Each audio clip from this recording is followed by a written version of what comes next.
Bendiciones, mis amados hermanos. Muy buenos días tengan todos. Agradezco al Señor por el gran honor, por el gran privilegio que me da una vez más de poder entrar a sus hogares a través de esta transmisión. Le pido, como siempre, a Dios que abra nuestro entendimiento para comprender las Escrituras. Muy importante esto. Pero sobre todo, le pido a Dios que abra nuestro corazón para recibir su palabra. ¿De qué nos sirve entender la palabra del Señor si no la recibimos, si no la ponemos en práctica? Ganaríamos mayor condenación si solamente la entendemos. Por eso le pido al Señor que su palabra en esta mañana haga todo aquello que Él quiere que su palabra haga en nuestros corazones, en nuestras vidas. Aleluya. Pero antes de compartir la palabra del Señor, quiero recordarles que hoy, cuando terminemos de meditar en ella, estaremos conmemorando el momento más importante de toda la eternidad, sin ninguna duda. El sacrificio de nuestro Señor y Salvador Jesucristo. Y lo vamos a conmemorar participando de la mesa del Señor. Vamos a tomar hoy, como lo hemos estado anunciando, la Santa Cena. Así que, mis hermanos, desde ya les pido que en la medida de lo posible estemos todos ahí reunidos como familias, listos ahí con el pan y el vino cerca, para que cuando llegue el momento, todos en un mismo espíritu, en una misma mente, en un mismo corazón, podamos celebrar este acto maravilloso de comunión. Aleluya. Muy bien, como ustedes saben de sobra, desde hace algunas semanas atrás hemos estado observando los últimos acontecimientos que Israel experimentó antes de entrar a su herencia, a la tierra prometida. Eventos que, como hemos dicho hasta la saciedad, son proféticos para nosotros. Si la conquista, hemos dicho, de la tierra de Canaán es una figura del gran avivamiento que pronto viene, lógicamente entonces, hermanos, los hechos que sucedieron justo antes de la conquista son hechos, son situaciones que espiritualmente aplican para nuestros días. ¿Por qué? Porque estamos a las puertas de ese gran avivamiento mundial. Gloria al Señor. Ya estuvimos viendo varios de estos sucesos. Los primeros fueron realmente tristes, desalentadores, ¿se recuerdan ustedes? Imagínense la muerte de María, la prohibición a Moisés y Aarón de entrar a la tierra, la negativa de Edom a que Israel pasara por su territorio, la muerte de Aarón. Y no podemos olvidarnos también de la terrible mortandad que hubo provocada por estas mordeduras de serpientes. Miles de israelitas murieron. Bueno, ya hablamos ampliamente sobre cada uno de estos episodios realmente tristes de Israel, así que no los vamos a repetir. Sin embargo, sí quiero recordar que la última vez estuvimos viendo que inmediatamente, después de todas estas situaciones tan difíciles para ellos, Dios le dio a Israel un gran respiro. Aleluya. Dios les dio a Israel un gran respiro, una experiencia diferente en ese último tramo de su viaje por el desierto. Una experiencia maravillosa, una experiencia que yo llamo refrescante en ver. Digo refrescante porque Dios ahí les dio aguas. Dios le dijo a Moisés, reúne al pueblo y les daré aguas. Y así fue, exactamente así fue. Dios les dio aguas de un pozo que tuvieron que cavar con sus báculos los mismos líderes, los señores, los príncipes de Israel, y aún el mismo Moisés con su báculo cavó, y todos cantaron al unísono, y el agua abundante salió de la tierra. Gloria al Señor. Y como dijimos, sin duda, esa experiencia preciosa de Israel es una sombra de un anticipo glorioso que Dios nos está permitiendo experimentar espiritualmente como iglesia en nuestros días, en esta recta final antes del gran avivamiento. Dios, hermanos, en medio de todas estas situaciones tan adversas, tan difíciles que estamos viviendo en el mundo, como iglesia, nos está visitando de una manera maravillosa, con las abundantes aguas del pozo de Beer, o sea, las abundantes aguas del pozo del Espíritu Santo y de la salvación, porque de eso nos hablan los pozos en las Escrituras. Ahora, el siguiente incidente que Israel experimentó en el último año de su travesía, o sea, en el año 40, poco antes de entrar Israel finalmente a la tierra y que nos corresponde estudiar hoy, fue también, hermanos, un acontecimiento maravilloso. Fue un acontecimiento muy alentador para ellos y, por supuesto, para nosotros. Insisto, es profético para nosotros. Aleluya. Israel, hermanos, enfrentó en esa ocasión y derrotó con gran victoria a dos poderosos reyes amorreos.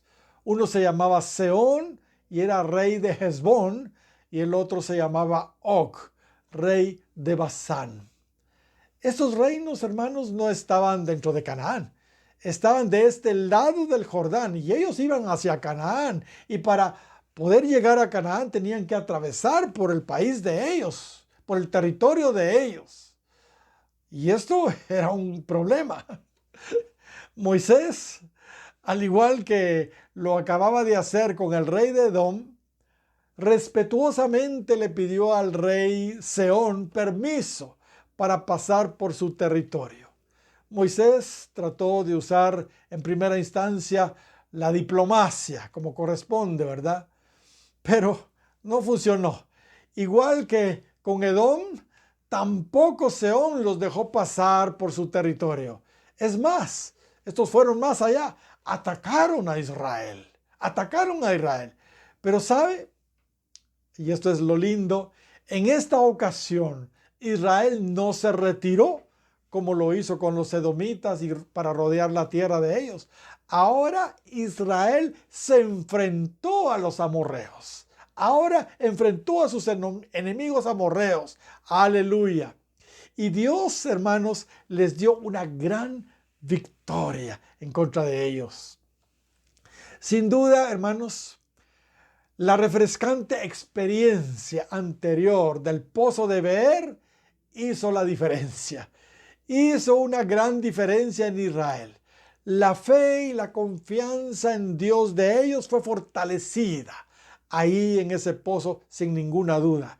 Y ahora, en lugar de retirarse, enfrentaron a sus enemigos y los derrotaron. Derrotaron a los amorreos. Su actitud ahora, hermanos, fue totalmente diferente. Aleluya. Leamos la historia en Números capítulo 21 y versículo 21 en adelante. Dice la palabra del Señor de esta manera. Entonces envió Israel embajadores a Sehón, rey de los amorreos, diciendo, verso 22, pasaré por tu tierra, no nos iremos por los sembrados, ni por las viñas, no beberemos las aguas de los pozos, por el camino real iremos hasta que pasemos tu territorio. Verso 23, mas Sehón, aquí está el problema, no dejó pasar a Israel por su territorio, sino que juntó Sehón todo su pueblo y salió contra Israel en el desierto y vino a Jahaza y peleó contra Israel. Uy, uy, uy. Qué problema. Pero mire lo que dice el verso 24. Y lo hirió, aleluya, Israel a filo de espada. Y tomó su tierra desde Arnón hasta Jaboc, hasta los hijos de Amón, porque la frontera de los hijos de Amón era fuerte. Verso 25, y tomó Israel todas estas ciudades, y habitó Israel en todas las ciudades del amorreo, en Hesbón y en todas sus aldeas. Gloria al Señor. Como sabemos, más adelante algunas tribus habitaron esas ciudades, ese territorio. Pero hermanos, el asunto no se terminó allí. Después de esa gran victoria contra Seón, Israel prosiguió hacia Basán. Basán era otro reino de este lado del Jordán. Ahí, hermanos, gobernaba un rey gigante llamado Og. Y este rey, al igual que el anterior, salió en contra de Israel. Sin embargo, Dios animó a Israel y le dijo, en el verso 34 del capítulo 21 de Números, no le tengas miedo, porque en tu mano lo he entregado, a él y a todo su pueblo y a su tierra, y harás de él como hiciste de Sehón, rey de los amorreos, que habitaban en Hesbón. Verso 35, e hirieron a él, o sea, al rey Og, ¿verdad? Y a sus hijos y a toda su gente, sin que le quedara uno, y se apoderaron de su tierra. Aleluya. Gloria sea al Señor. Esto, hermanos, nos debe a nosotros de animar. Nos debe de animar. Recordemos una vez más lo que ya sabemos de sobra. Todos estos sucesos son proféticos para nosotros. Esto es lo que la iglesia justamente debe estar experimentando hoy.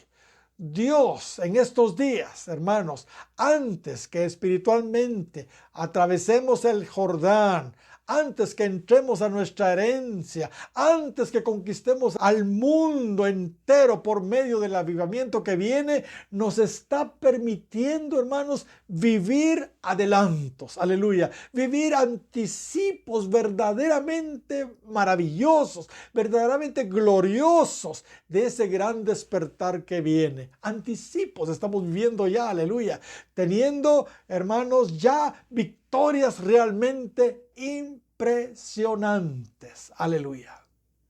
Ahora, aunque aquí en Números no se da mucha información de esas victorias, debo decirles que estas conquistas, estas guerras, estas batallas fueron realmente sonadas, fueron muy conocidas, muy conocidas.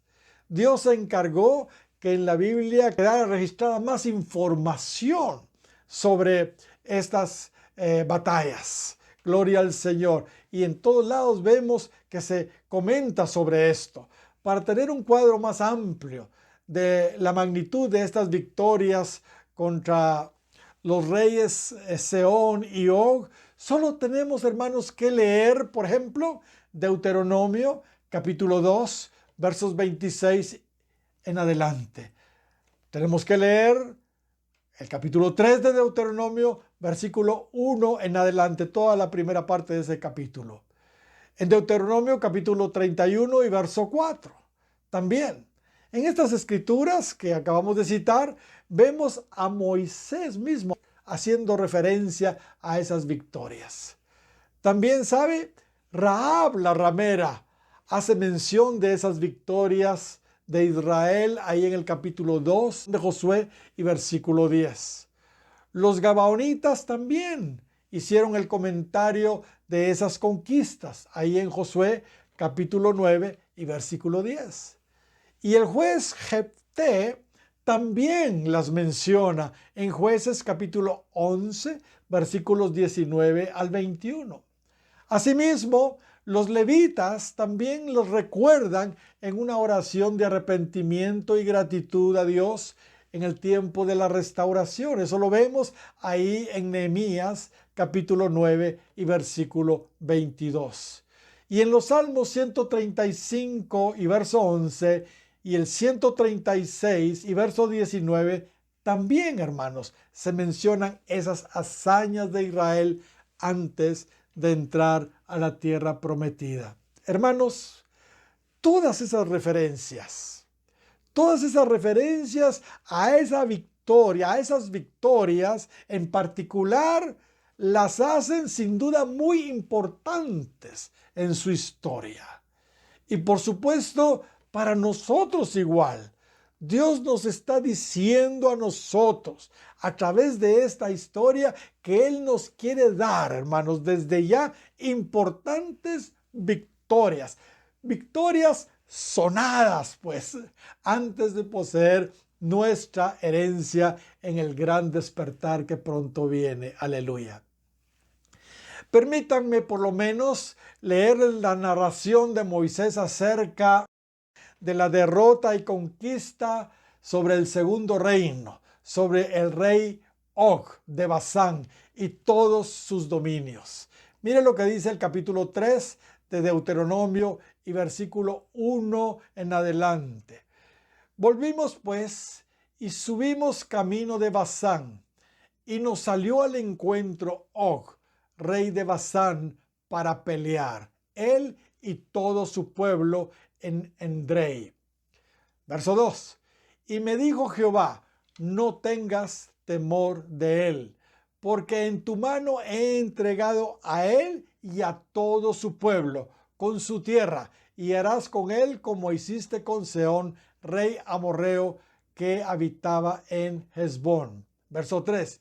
Y Jehová nuestro Dios entregó también en nuestra mano a Og, rey de Basán, y a todo su pueblo, al cual derrotamos hasta acabar con todos. Aleluya. Verso 4. Y tomamos entonces todas sus ciudades. No quedó ciudad que no les tomásemos. 60 ciudades. Fíjese bien, 60 ciudades. Toda la tierra de Argob y el reino de Og en Basán. Y mire lo que sigue diciendo Moisés en el verso 5. Todas estas eran ¿qué? Ciudades fortificadas, con muros altos, con puertas y barras, sin contar muchas ciudades sin muro. Verso 6. Y las destruimos, como hicimos a Sehón, rey de Hesbón, matando en toda ciudad a hombres, mujeres y niños. Verso 7. Y tomamos para nosotros todo el ganado y los despojamos de las ciudades. Verso 8. También tomamos en aquel tiempo la tierra de los arroyos de Arnón hasta el monte de Hermón, de manos de los dos reyes amorreos que estaban a este lado del Jordán. Ahora saltémonos al versículo 10. Todas las ciudades de la llanura y todo Galaad y todo Basán hasta Salca y Edrei, ciudad del reino de Og en Basán. Gloria al Señor. Y mire lo que sigue diciendo en el versículo 11. No podemos dejar de leer esto. Porque únicamente Og, rey de Basán, había quedado del resto de los gigantes. Su cama, fíjese bien, una cama de hierro, ¿no está en Rabá de los hijos de Amón? La longitud de ella, de la cama, ¿verdad?, es de 9 codos, imagínense, y su anchura de 4 codos, según el codo de un hombre. Hermanos, increíble. Más o menos 4,5 metros de largo tenía esa cama y unos 2 metros de ancho. Imagínense, qué gigante más gigante, de veras. Usted imagínese eso. Israel los derrotó. Gloria a Dios. Israel derrotó a un gigante de más de 4 metros. Aleluya. Mis hermanos, el que está con nosotros, el que está con nosotros, es infinitamente más alto que cualquier otro gigante. Si usted, mi hermano, cree que su enemigo es un gigante como el rey Og, como el rey de Basán, le tengo noticias. Ese su enemigo es chaparrito, es muy chiquito, es chaparrito en comparación a nuestro Dios. Él sí que es temible, Él es altísimo. Así lo dice el 47 de los Salmos y versículo 2. Ahí dice, porque Jehová el Altísimo es temible, Rey grande sobre toda la tierra. Aleluya. Sí, hermanos, nuestro Dios sí que es un gigante de verdad, un gigante de verdad. Dice Jeremías capítulo 20 y versículo 11, mas Jehová está conmigo como poderoso gigante. Aleluya. Hermanos, es mayor el que está en nosotros que el que está en el mundo. Eso ya lo sabemos. Gloria al Señor. Creámoslo entonces. Aleluya. Por tanto, los que me persiguen tropezarán y no prevalecerán. Serán avergonzados en gran manera, porque no prosperarán. Tendrán perpetua confusión que jamás será olvidada. Gloria al Señor. Hermanos, estas conquistas de Transjordania, o sea, de este lado del Jordán, no deben ser solo historia para nosotros. Por el amor de Dios, no. Estas cosas para nuestra enseñanza fueron escritas. Lo que Israel experimentó en lo natural, nosotros lo debemos experimentar, estar experimentando en lo espiritual. Así lo dice Pablo. Espiritualmente hablando, hermanos, hay batallas que Dios quiere que enfrentemos hoy. Hay reyes, hay gigantes que debemos derrotar ahora. Hay ciudades amuralladas, hermanos, que debemos derrumbar y conquistar ya. De tal manera que cuando nos toque conquistar nuestra herencia en el avivamiento que viene, estemos, hermanos, ya entrenados, estemos ya adiestrados. De hecho, si Israel no hubiera vencido a estos dos reyes, a Sehón y a Og, jamás hubieran podido derrotar a los 31 reyes que les esperaban en la tierra de Canaán. Si Israel no hubiera conquistado estas ciudades amorreas del rey Sehón y esas 60 ciudades amuralladas de Og, de Basán y las otras ciudades, hermanos, jamás hubieran podido entrar a conquistar su herencia, pues estaban en el camino estos. En la recta final, antes de entrar a la tierra, había que conquistarlas, pues.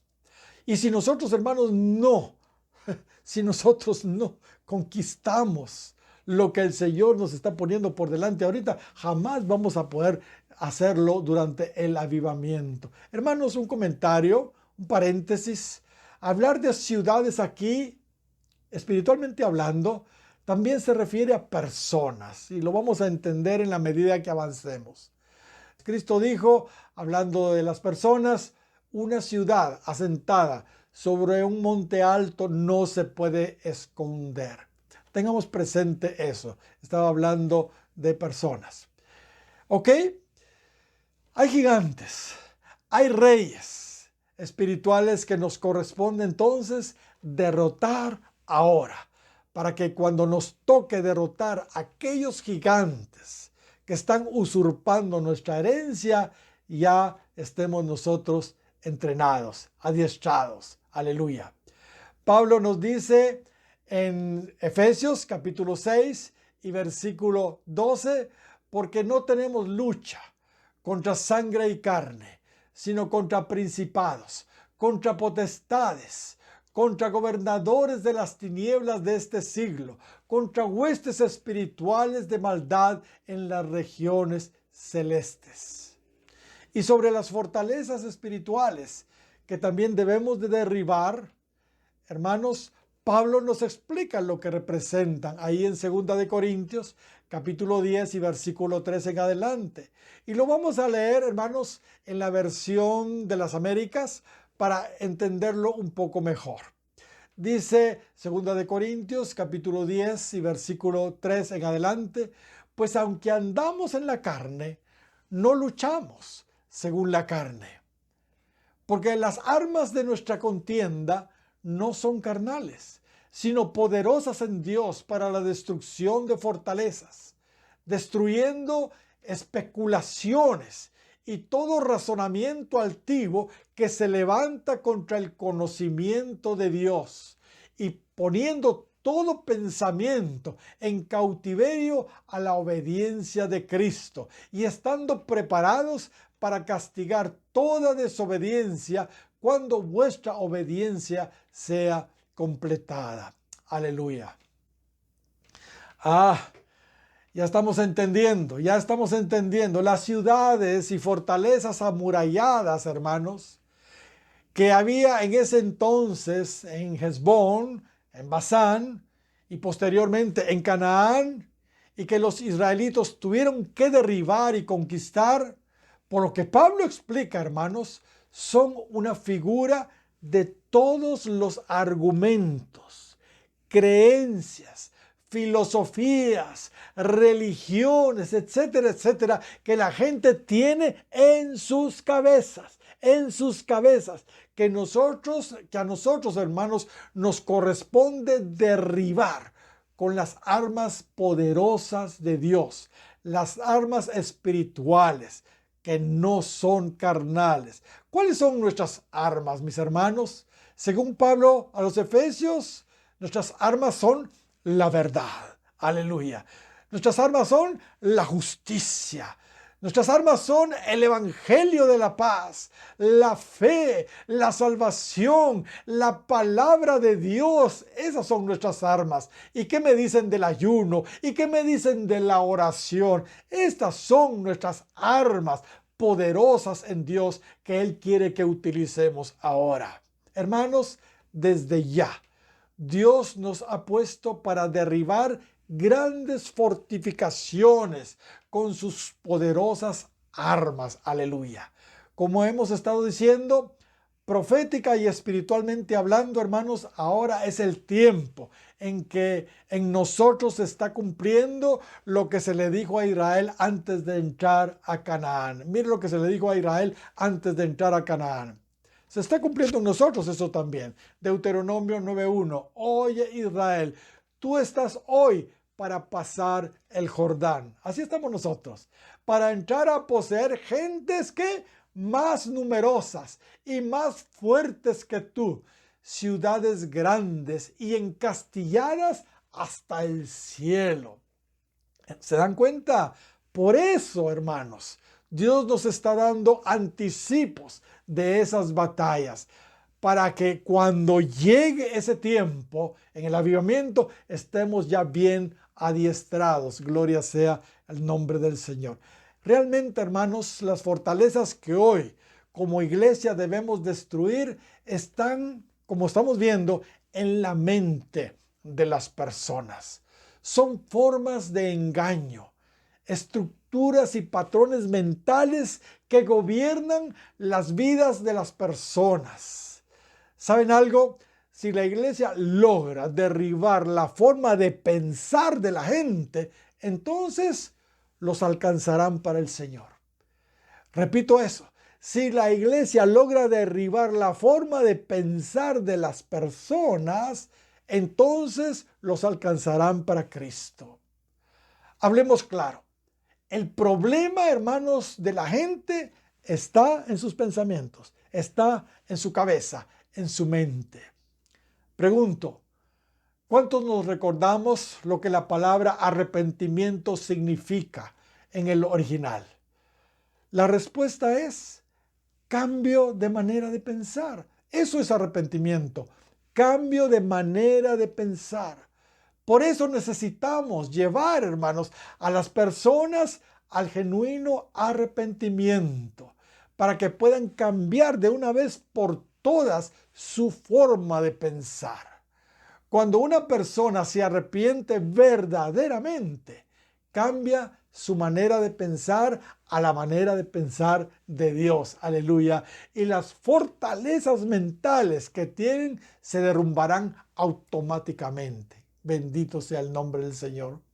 Hermanos, la palabra de Dios sola, la palabra de Dios pura, sencilla, directa, de los labios ungidos de un embajador de Cristo, tienen el suficiente poder para echar abajo cualquier torre, cualquier mente que se alza altiva, orgullosa, en contra del conocimiento de Dios. Hermanos, una de las características principales del gran avivamiento mundial que viene será que la forma de pensar de las personas, de la gente, su filosofía, sus creencias, sus argumentos, sus razonamientos, etcétera, etcétera, serán tumbados por las armas espirituales de la iglesia y sustituidos por el conocimiento de Dios. Aleluya. El asunto que me interesa mostrar, hermanos, es que Pablo nos asegura que en la mente de las personas y aún en la mente de muchos cristianos hay gran cantidad de pensamientos, de razonamientos que son totalmente equivocados. Especulaciones, argumentos, imaginaciones que resultan ser verdaderas fortalezas, castillos, baluartes en las mentes de ellos y que definitivamente deben de ser derribados. Son, hermanos, conclusiones aparentemente lógicas a las que la razón humana ha llegado. Pensamientos quizá muy interesantes y hasta convincentes, pero equivocados. Muchos de esos argumentos sin duda comenzaron quizás siendo solo una hipótesis, pero después se convirtieron ya en teorías. Y por último resultaron siendo doctrinas bien arraigadas en las mentes de las personas. Y como leímos, Pablo compara estos razonamientos, estas corrientes de pensamientos con torres muy altas, con castillos, fortalezas, donde los hombres en su orgullosa rebelión se atrincheran contra el conocimiento de Dios. ¿Y saben algo? Los causantes principales de cómo piensan las personas en realidad fueron los padres, fueron los profesores, fueron los mentores.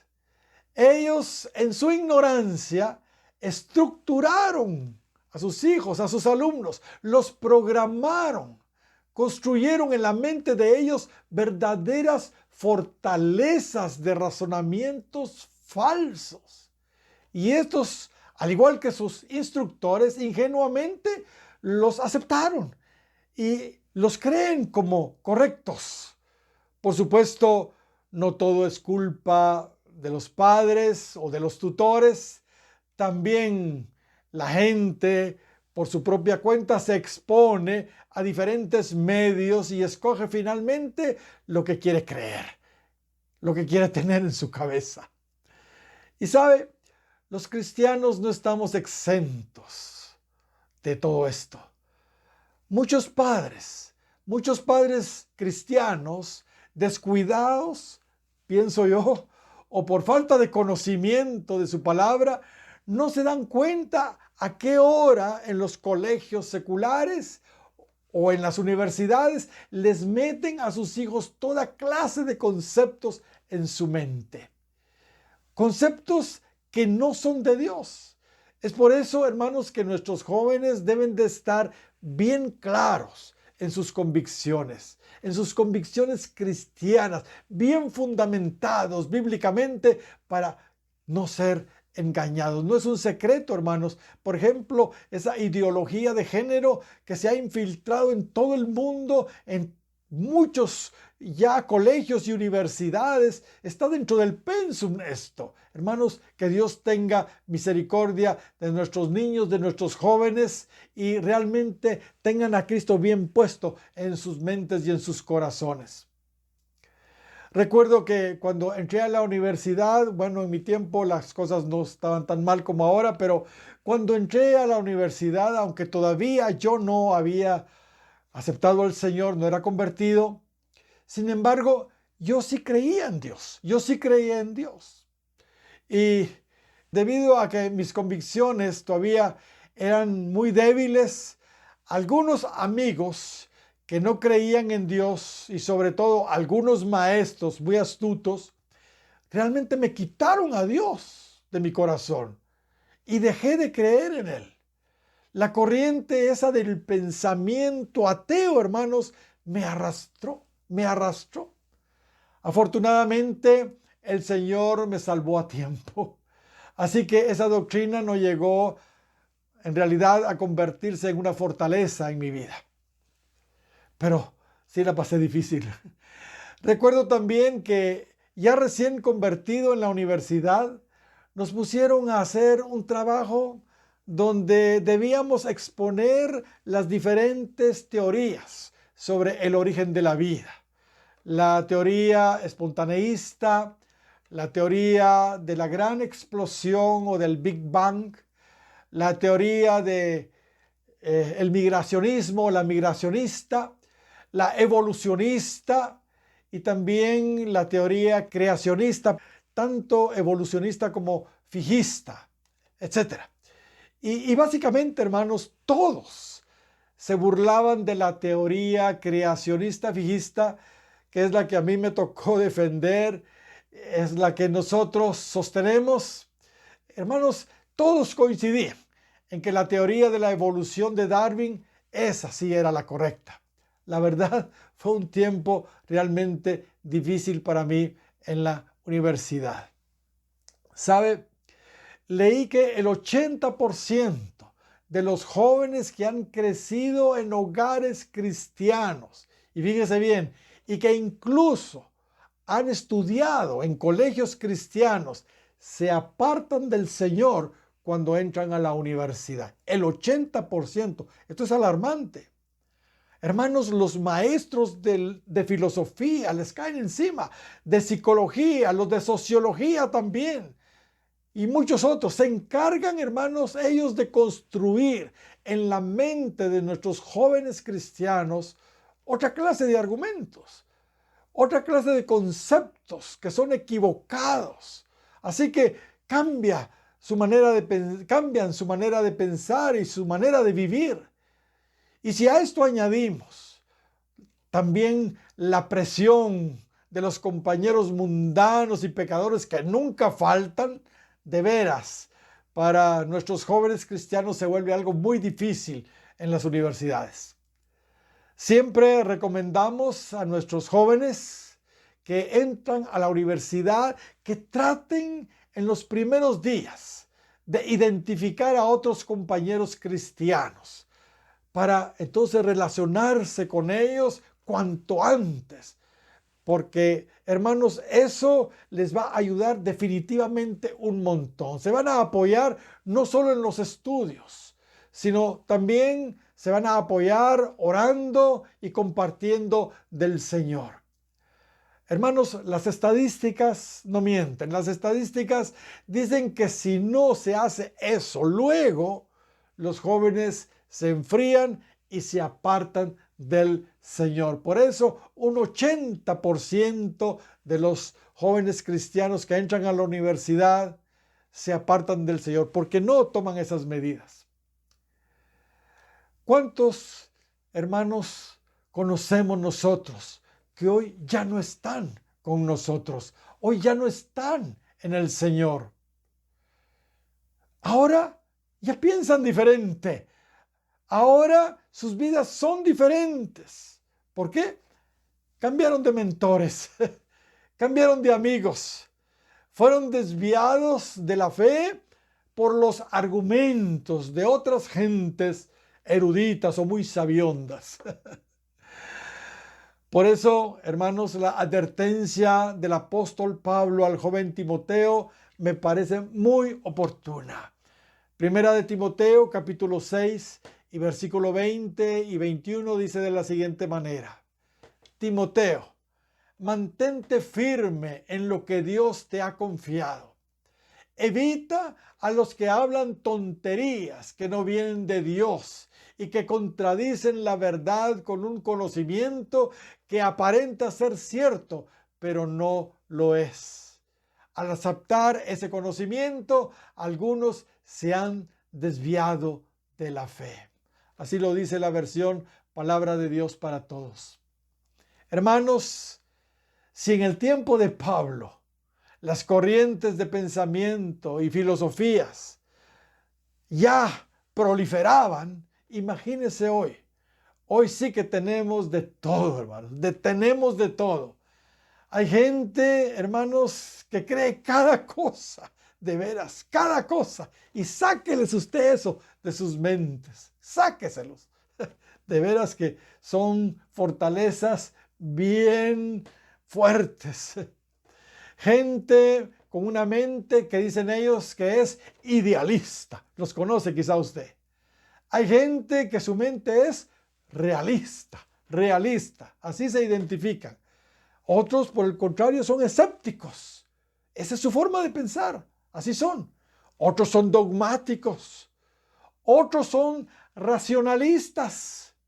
Otros tienen una mente empírica y se van a la pura experiencia nada más. Otros tienen una mentalidad crítica y así podríamos seguir. ¿Sabe? Hace años le pregunté al doctor Paul Caram, ¿por qué no incluían en el pensum del Instituto Bíblico, en este curso de apologética, poder estudiar también otras corrientes de pensamientos seculares e incluso religiosas, diferentes a las nuestras, para entonces nosotros poder rebatirlas? Su respuesta fue que esto no era nada sabio, que esto no era sabio, que era hasta cierto punto perder el tiempo y que en realidad era muy, pero muy peligroso. La verdad, hermanos, la verdad es que en ese entonces no quedé muy convencido de esa explicación. Pero después de un tiempo lo entendí muy, pero muy bien. Sin duda, hermanos, la mejor manera de conocer lo falso es conociendo bien lo verdadero. La esposa del pastor Bailey, antes de servir en la obra del Señor, trabajó en un banco. Y ella contaba que conocía perfectamente los billetes falsos porque estaba tan acostumbrada a los billetes verdaderos que cuando le llegaba un falso inmediatamente lo identificaba. Con el tacto los sentía. Hermanos, así es el asunto. Algo también, hermanos, que muchos ignoran es que las influencias, fíjese bien, espirituales, detrás de algunas o de todas en realidad, las corrientes de pensamientos del mundo y religiosos son demasiado fuertes como para que nosotros nos arriesguemos. El pastor Bailey nos contó la visión que tuvo de una joven cristiana. Ella en la visión fue atraída fuertemente por la influencia espiritual del Islam, a tal grado que abandonó la fe cristiana para convertirse en musulmana. Hermanos, yo sé lo fuerte que ese espíritu del Islam puede ser. Mi hija Trudy, que vive en Alemania, estuvo sirviendo al Señor en un ministerio durante un año y dentro de las actividades que tenían, ellos evangelizaban especialmente a los musulmanes, porque hay muchos ahora en Alemania, en Europa. Y hermanos, la experiencia de ella fue terrible. Tuvimos que orar una y otra vez por ella, pues uno de estos que ella estaba evangelizando casi la convence a ella. Sus argumentos eran muy fuertes y la influencia espiritual era tan pesada que la estaba convenciendo a ella. Hermanos, qué tremendo. Tengamos cuidado. No es cuestión, hermanos, de rebatir, si empezamos nosotros a indagar sobre otras creencias para defender nuestra fe, lo que va a pasar es que nos vamos a exponer a ellas y podría ser que terminen confundiéndonos o terminen gustándonos esos pensamientos, esas religiones, y quizá hasta terminemos aceptándolos. Nosotros, hermanos, tenemos la lamentable experiencia de algunos queridos hermanos. A pesar que les advertimos, a pesar que les dijimos que no lo hicieran, ellos siguieron y se expusieron a enseñanzas perniciosas de ciertas sectas. Resultado, terminaron en ellas. Uno de ellos terminó en la secta Creciendo en Gracia. Algunos de los nuestros están metidos en el mesianismo. Otros adventistas. Hermanos, se los advertimos, pero no quisieron oír. El hermano Bailey también nos ha narrado en uno de sus libros que muchos misioneros, en su afán de hacer un trabajo efectivo en otras culturas, se ponen a estudiar diligentemente sobre religiones paganas, en fin. Sin embargo, hermanos, los resultados no son nada buenos, no han sido nada buenos.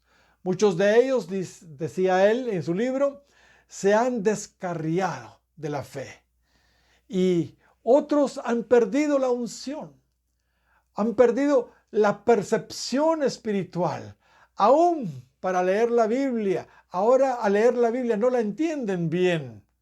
Predican ciertamente, pero sin ninguna convicción. Tienen muchas dudas, muchas depresiones, etc. ¿Por qué? Porque se sometieron a esas influencias espirituales realmente demoníacas. Esta es, hermanos, una de las razones por las que nosotros no estudiamos las sectas y los cultos paganos en nuestros cursos del Instituto Bíblico, sobre todo en la materia de apologética. Jeremías capítulo 10 y versículo 2 dice: así dijo Jehová, no aprendáis el camino de las naciones, de las gentes, de los paganos, dicen otras versiones. Deuteronomio capítulo 12 y versículo 30 dice: guárdate que no tropieces yendo en pos de ellas, después que sean destruidas delante de ti.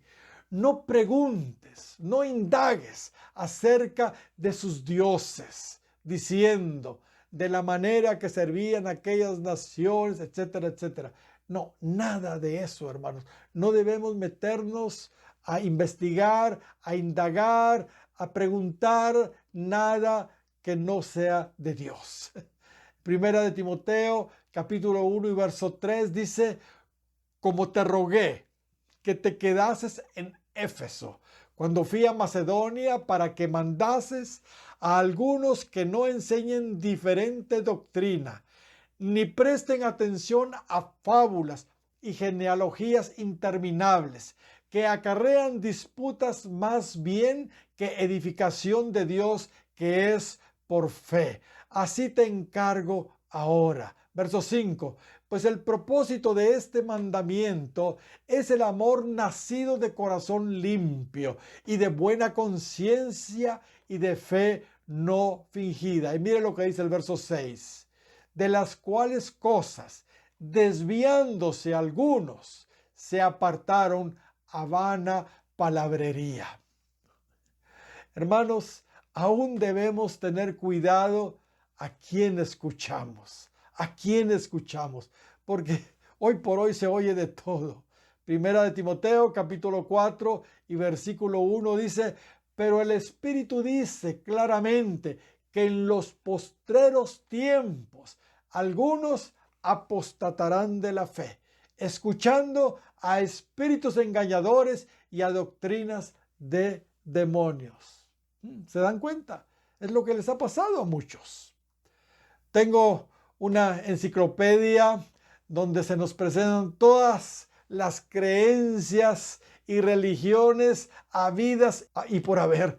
Hermanos, literalmente miles de creencias y religiones hay en el mundo. Miles, así como lo oyen. Una vez, cuando mi hija Trudy era pequeñita, siempre ha sido ella la intelectual, aún de niña, yo le pregunté, ¿quién dijo, Trudy, hay más religiones que niños felices? Ella se quedó pensando y me contestó, Albert Einstein. Ay, hermanos, nada que ver, le dije, nada que ver, Trudy. Lo dijo el cantautor guatemalteco, mi tocayo, Ricardo Arjona.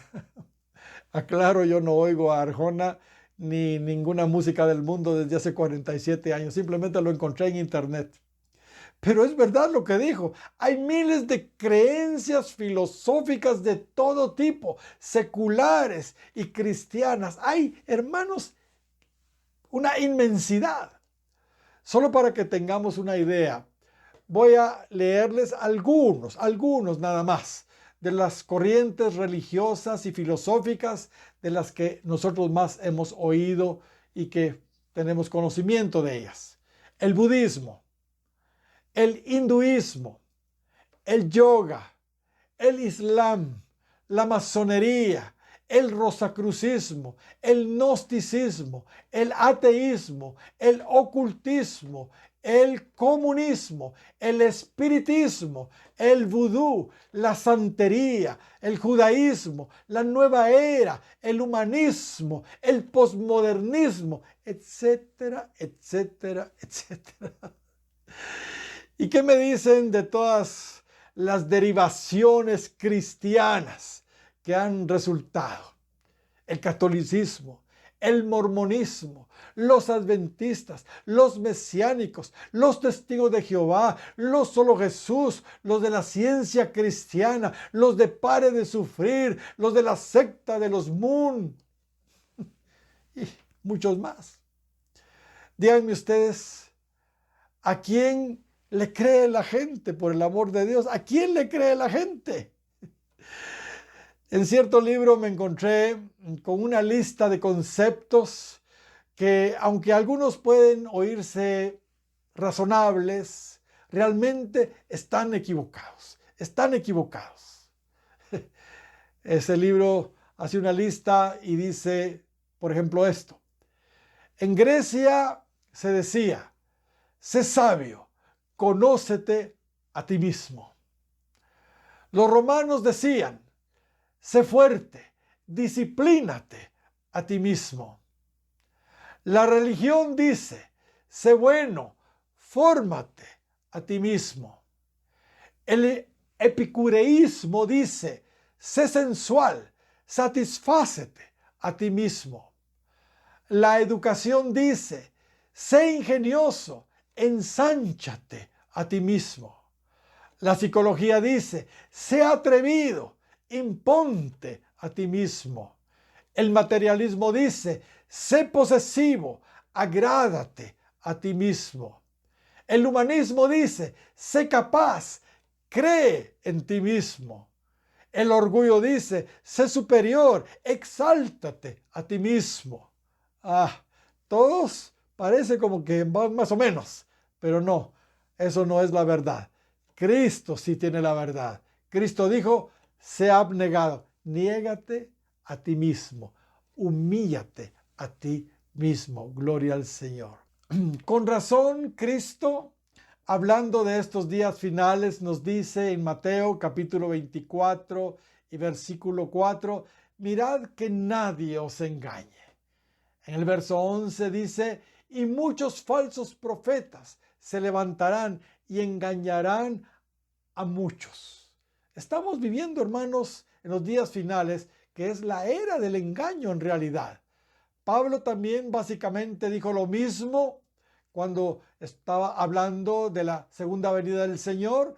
Él dice en 2 de Tesalonicenses 2:3, no os engañe nadie en ninguna manera, porque no vendrá sin que venga antes la apostasía y se manifieste el hombre de pecado. Pero dice, no os engañe nadie en ninguna manera. Cuidado, hermanos, porque el engaño está en todos lados. Sin embargo, lo que a mí, hermanos, más me preocupa son las grandes construcciones de las falsas doctrinas que la iglesia misma está levantando en las mentes de los cristianos. La misma iglesia se ha levantado, hermanos, verdaderos castillos de puras especulaciones, de puras imaginaciones, de puros pensamientos falsos, hermanos, y las han convertido en doctrina. Así que hoy por hoy, estas creencias erradas son verdaderas fortalezas en sus denominaciones que los distinguen de las otras denominaciones que, igual que ellos, tienen sus propios dogmas que defienden, aunque estén equivocados. Y son gente salva, creo yo, la mayoría, pero con algunas doctrinas que definitivamente no son de Dios. Por un lado, unos tan legalistas, tan religiosos, y por otro lado, otros tan liberales, tan mundanos. Hoy hay tantas modas cristianas, tantas nuevas corrientes de pensamientos, hermanos, tantos argumentos teológicos tan convincentes que están confundiendo en realidad a muchas almas que no tienen mucho conocimiento de su palabra. Todas ellas resultan ser verdaderas fortalezas, hermanos, que Dios quiere que derribemos. Por eso nos dice nuestro texto en 2 de Corintios, capítulo 10 y versículo 5, en la primera parte, destruyendo especulaciones y todo razonamiento altivo que se levanta contra el conocimiento de Dios. Gloria al Señor. Hermanos, Dios quiere con nuestras armas, que con nuestras armas espirituales destruyamos, derribemos toda construcción alta, todo fuerte, todo castillo de argumentos y razonamientos llenos de orgullo y equivocados que existen aún en la iglesia. Nosotros hoy somos, mis hermanos, los Jeremías modernos. Debiéramos ser los Jeremías modernos. En Jeremías dice lo siguiente, capítulo 1 y versículo 9 y 10. Y extendió Jehová su mano y tocó mi boca, y me dijo Jehová, he aquí he puesto mis palabras en tu boca. Verso 10. Mira que te he puesto en este día sobre naciones y sobre reinos, para arrancar, para destruir, para arruinar y para derribar, pero también para edificar y para plantar. Aleluya. Dios quiere, mis hermanos, que derribemos y destruyamos todos esos castillos que el diablo y la mente carnal humana se han levantado. Y por supuesto, después de eso, Dios quiere que construyamos una nueva fortaleza en las mentes de todas estas personas. Una fortaleza de doctrina sana, de doctrina santa, de doctrina pura, de doctrina verdadera. Proverbios capítulo 21 y verso 22 dice, tomó el sabio la ciudad de los fuertes y derribó la fuerza en que ella confiaba. Aleluya, hermanos. Eso es lo que nos corresponde hacer a nosotros. Ok, y sigue diciendo Pablo en 2 de Corintios capítulo 10 y versículo 5 en la segunda parte, y poniendo todo pensamiento en cautiverio a la obediencia de Cristo. Lo que esto significa es que todos esos pensamientos errados, hermanos, deben someterse a la verdad que es Cristo mismo. Gloria al Señor. ¿Sabe? En la medida que las personas someten sus propios pensamientos a Cristo y obedecen su palabra, en esa medida se van a ir derribando esos baluartes de su forma de pensar. Y la verdad va a empezar a ser revelada en la mente y en el corazón de ellos. Aunque al principio no lo entiendan todo, la obediencia a Dios y a su palabra los liberarán poco a poco de esos razonamientos errados. Y Pablo concluye esta sección diciendo en el verso 6, y estando preparados para castigar toda desobediencia cuando vuestra obediencia sea completada. Esto, hermanos, lo que significa es que para que otros obedezcan, es necesario que nosotros obedezcamos primero. Si queremos ser usados para derribar en las mentes de las personas pensamientos y argumentos y castillos que no son de Dios, derribemos primero los nuestros en nuestra mente. Hermanos, una de las cosas en las que Dios está trabajando en esta recta final de su iglesia, antes del gran avivamiento, es en la unidad de la fe. Esto es, en la unidad doctrinal. Dios quiere que su iglesia crea lo mismo y que no cada quien tenga sus propias creencias. Hermanos, hay muchas elucubraciones en la iglesia, hay muchos argumentos que no solo en este mundo existen, también, hermanos, en la iglesia existen y tenemos que derribarlos igual. Ok, mis hermanos, termino. Los reyes amorreos, Sehón y este rey gigante Og, definitivamente no quieren que avancemos hacia nuestra herencia, mucho menos que derribemos y conquistemos sus ciudades amuralladas. Sin embargo, hermanos, esa ha sido la orden del Señor para nosotros y lo debemos hacer.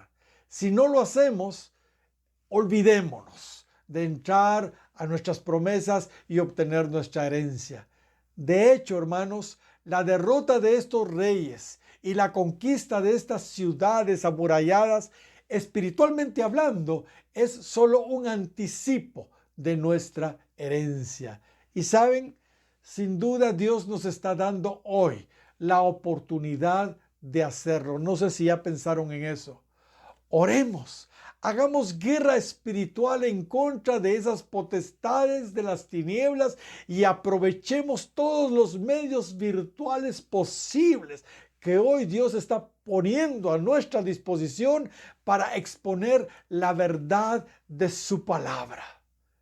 Hay un dicho muy cierto que dice que la mentira luce hasta que la verdad aparece. Es verdad, hermanos. Compartamos la verdad de su palabra hoy como nunca. El tiempo y los medios son propicios para que lo hagamos.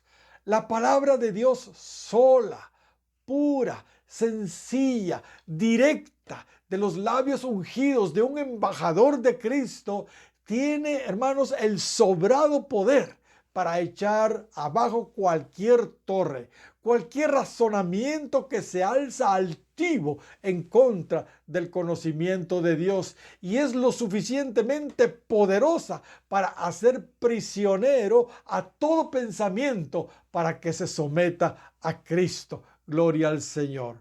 Hermanos, la experiencia de Israel al vencer a estos dos reyes amorreos y conquistar todas esas ciudades amuralladas, nos muestra que antes del gran avivamiento y conquista del mundo, Dios nos quiere dar a nosotros hoy grandes victorias y conquistas. Aleluya. Oremos al Señor. Señor, en este momento tomamos nuestras armas espirituales y derrotamos y echamos fuera todo rey en el nombre de Jesús, todo principado de las tinieblas que está detrás de todas esas creencias engañosas. En el nombre de Jesús las derrotamos y las echamos fuera en el nombre de Jesús.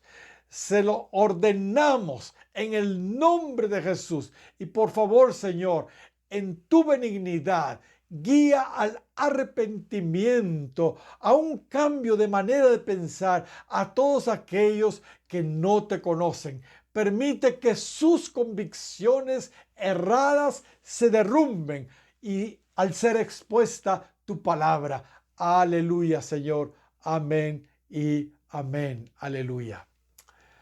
Mi querido amigo, si usted pues ha escuchado todo lo que hemos dicho, le voy a pedir algo. Haga a un lado todas sus ideas preconcebidas, todo aquello que usted cree, y entregue su vida a Cristo y vea la diferencia. Y vea la diferencia. Recuerde, la mentira luce hasta que la verdad aparece. Yo creía muchas cosas, tenía muchas cosas en mi cabeza, pero cuando conocí a Cristo, que es la verdad, me di cuenta que estaba equivocado. Nada pierde, entregue su vida a Cristo. Gloria al Señor. Muy bien, mis queridos hermanos, vamos a tomar Santa Cena como lo hemos anunciado. Regreso con ustedes en un momento.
Muy bien, hermanos, vamos a recordar, como dijimos al principio, el momento más trascendente, más importante de toda la eternidad. El momento en que Cristo entregó su vida por nosotros en la cruz del Calvario. donde derramó su sangre para limpiarnos de todo pecado, para rescatarnos de una condenación eterna y para trasladarnos al reino de los cielos. Voy a suplicar a cada uno de los cabezas de casa que, por favor, en este momento repartan en su familia el pan y el vino. Y voy a suplicarles también a todos que tomemos este acto con mucho respeto, porque lo que Cristo hizo en la cruz del Calvario realmente fue muy serio. No tomemos jamás este acto con ligereza, sino hagámoslo siempre con reverencia. Gloria al Señor. Voy a orar. Señor, gracias por lo que tú hiciste por nosotros en la cruz del Calvario. Gracias, Señor, porque sin merecerlo, tú ofreciste tu vida para salvarnos. Gracias, Señor. Te suplico que todos los beneficios que tú alcanzaste para nosotros a través de ese sacrificio se hagan una realidad en cada uno de los hogares que en esta hora estamos unidos en un mismo sentir para participar de la Santa Cena. Te pido, Señor, que hayan sanidades. Te pido, Señor, que hayan liberaciones. Te pido, Señor, que los problemas económicos sean resueltos, que milagros sean hechos, Señor, en las familias que estamos, Señor, en este momento unidos orando. Te pido, Señor, en el nombre de Jesús, que cosas extraordinarias sucedan a través de la participación de estos elementos, el pan y el vino, que representan tu carne y tu sangre. En el nombre de Jesús. Amén y amén. Cristo dijo: yo soy el pan de vida. Vuestros padres comieron el maná en el desierto y murieron. Este es el pan que desciende del cielo, para que el que de él come no muera. Yo soy el pan vivo que descendió del cielo. Si alguno comiere de este pan, vivirá para siempre. Y el pan que yo le daré es mi carne, la cual la daré por la vida del mundo. Entonces los judíos contendían entre sí diciendo: ¿cómo puede éste darnos a comer su carne? Jesús les dijo: de cierto os digo, si no coméis la carne del Hijo del Hombre y bebéis su sangre, no tenéis vida en vosotros. El que come mi carne y bebe mi sangre tiene vida eterna, y yo le resucitaré en el día postrero. Porque mi carne es verdadera comida y mi sangre es verdadera bebida.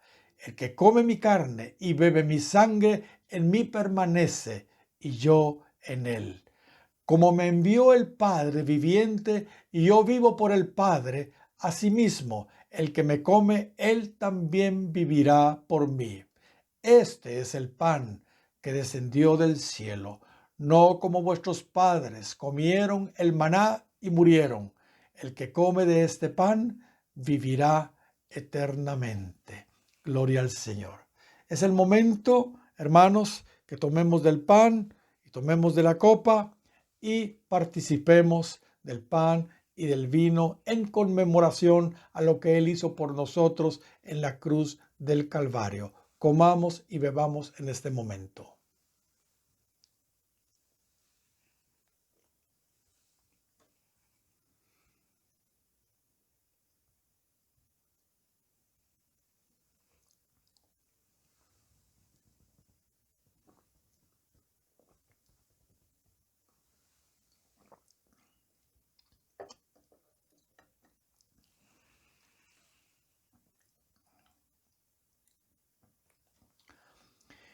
Gloria sea al Señor.